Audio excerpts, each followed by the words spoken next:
Yes, be ready for the dictation. Start.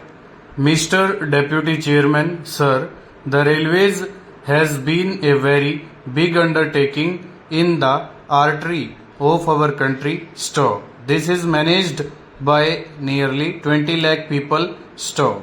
Except bringing food grains and pulses under the purview of standard freight.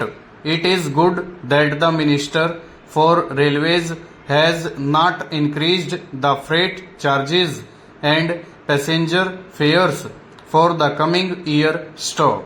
It is really a welcome measure and I must congratulate him for giving a year of rest for stabilizing the rates which have been revised last year. Stop. Sir, for the efficient management of any institution, of any public undertaking, the foremost thing is the security of service and the contentment of the working men. Stop. I am sure most of the members would also share my view on this. Stop. Therefore, sir, there should be a good relationship between the working railwaymen and the government. Stop. To achieve that end, I on this occasion request all the trade union leaders to unite themselves to make one union so that they may have good contact and coordination with the government. Stop. They should also see that their representatives who are known for honesty and integrity are associated with the railway board so that the matters which crop up are settled amicably. Stanza. Sir, this is a public undertaking which is mainly meant to serve the people and earn revenues. Stop. When we want to serve the people, we should give them a satisfactory service. Stop.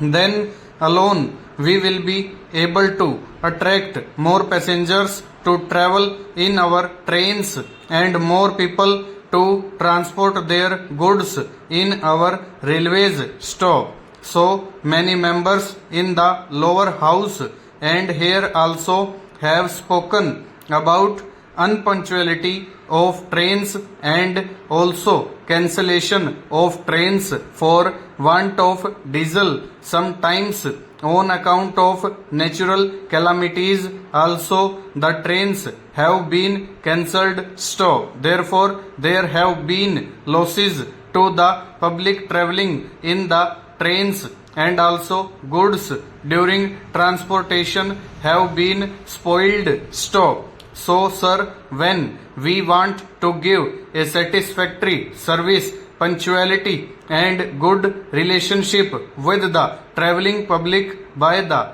railwaymen is necessary. Stop. I see, sir, during the past period there were several reasons for the unrest of the working men and those have dragged on and it has put the railways to a great loss. Stop. Still, I am told that about 10,000 people have not been reinstated, particularly the lower class people. Stop. And out of these there are 1,000 scheduled caste. Full stop. Over.